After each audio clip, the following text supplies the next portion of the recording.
There are three things that Jesus promised he'd never do. Won't leave you brokenhearted, Psalm 147, 3. He won't reject you, John 6:37. He won't leave you, nor will he forsake you, Hebrews 13:5.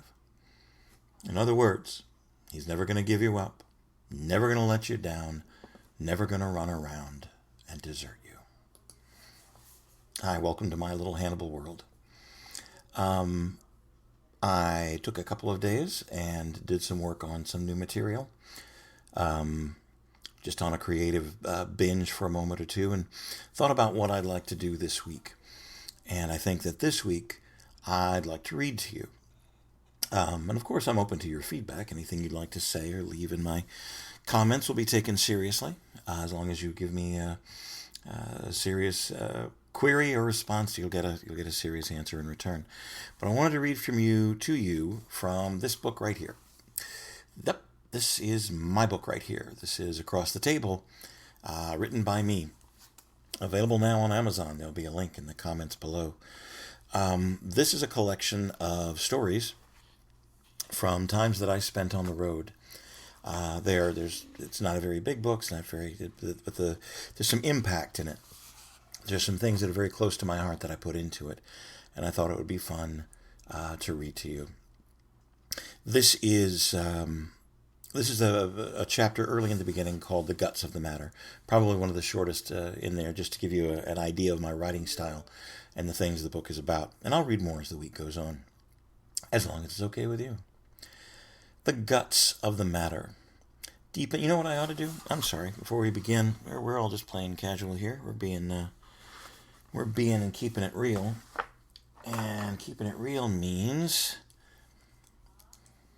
if I'm going to read, I'm going to protect my eyes, make sure I can catch every nuance of the words that I wrote.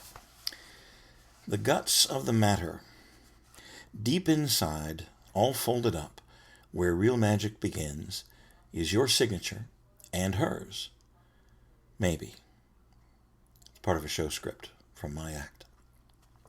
Me and my friends, we live to serve. We serve you, our audience, the artists, the performers, the show people, dozens of different names and flavors.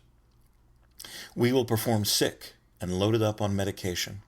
We will perform in pain, our backs hurting and our feet or knees screaming.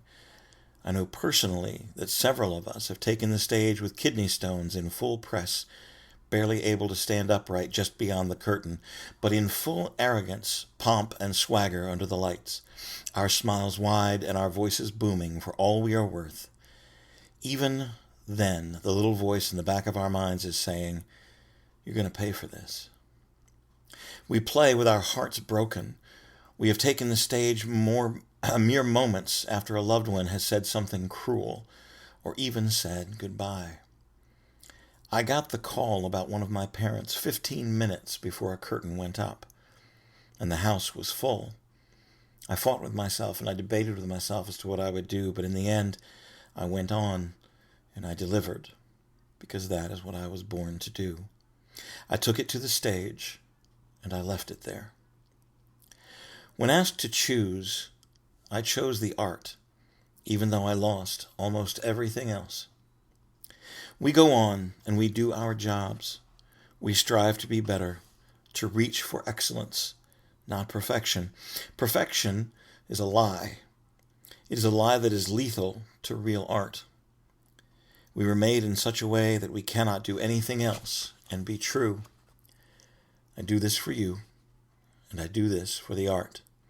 Selfishly, the truth is, I do it for me more than for anyone else.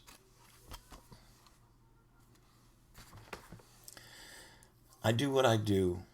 I tell my stories. I perform my card tricks. I stand on my stage. I stand across the table, and I bare my heart for you, because I don't know how to do anything else. I promise to tell you the truth, even if I'm telling it slant. And I promise to love you, no matter how you see me. More tomorrow, huh? I hope there's love where you are.